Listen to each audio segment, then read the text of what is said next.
Welcome to Tripura Info News Update.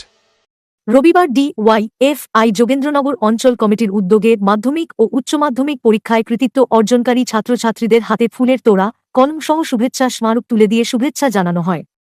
এই কর্মসূচিকে ঘিরে গোটা এলাকা জুড়ে ব্যাপক সাড়া পড়ে। এদিনের কর্মসূচিতে উপস্থিত ছিলেন স্থানীয় বিধায়ক রামু দাস, DYFI রাজ্য সম্পাদক নবারুণ দেব, সম্পাদক মণ্ডলীর সদস্য, ডুকলি বিভাগীয় কমিটির সভাপতি গৌতম ঘোষ, অঞ্চল কমিটির সম্পাদক রাজীব সরকার, অঞ্চল সভাপতি প্রসন্ন দাস, বিভাগীয় কমিটির সদস্যা মৌটুসী সাহা, শ্রমিক আন্দোলনের সর্বভারতীয় নেত্রী নীলাঞ্জনা রায় প্রমুখ। গণতান্ত্রিক যুব ফেডারেশন ডুকলি মহকুমা কমিটির অন্তর্গত যোগেন্দ্রনগর অঞ্চল কমিটির উদ্যোগে মাধ্যমিক এবং উচ্চ মাধ্যমিকে যারা কৃতি ছাত্রছাত্রী যারা তাদেরকে সংবর্ধনা জ্ঞাপনের জন্য আজকের এই উদ্যোগ সংগঠনের উদ্যোগে আমরা কৃতি ছাত্রছাত্রীদের বাড়ি বাড়ি যাচ্ছি, গিয়ে তাদেরকে আমরা সংবর্ধিত করছি, তাদেরকে শুভেচ্ছা বিনিময় করছি, তাদের আগামী ভবিষ্যৎ যেন আরও উজ্জ্বলতর হয় সেই আমরা আশা করছি। তার সাথে আমরা যখন এই কাজ করছি তখন আমরা প্রচণ্ড উদ্বেগে আছি। যখন এই ছাত্রছাত্রীরা দিনরাত পরিশ্রম করে, প্রচুর পরিমাণ পরিশ্রম করে রাত জেগে জেগে পরে ভালো ফলাফল করছে, তখন আমরা দেখছি যে গোটা দেশের মধ্যে নিট পরীক্ষার প্রশ্নপত্র ফাঁস হয়ে যাচ্ছে।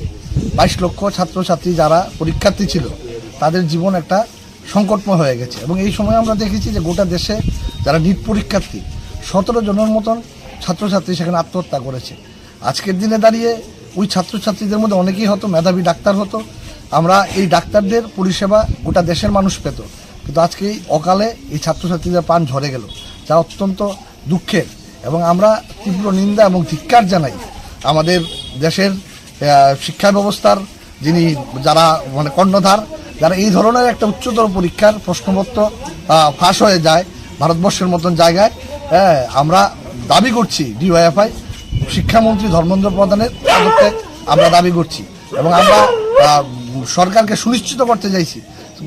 সুনিশ্চিত করার জন্য আশ্বস্ত করতে চাইছি যে এই ধরনের প্রশ্নপত্র এবং এই ধরনের পরীক্ষার ফলাফল যেন আগামী দিনে আর কখনো লিক না হয়।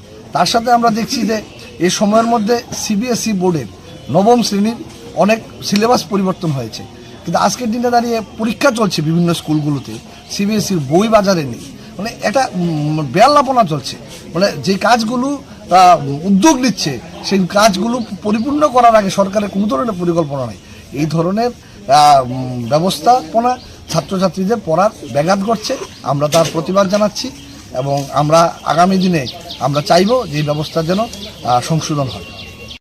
To Tripura Info and press the bell icon so that you never miss any latest updates and news on Tripura.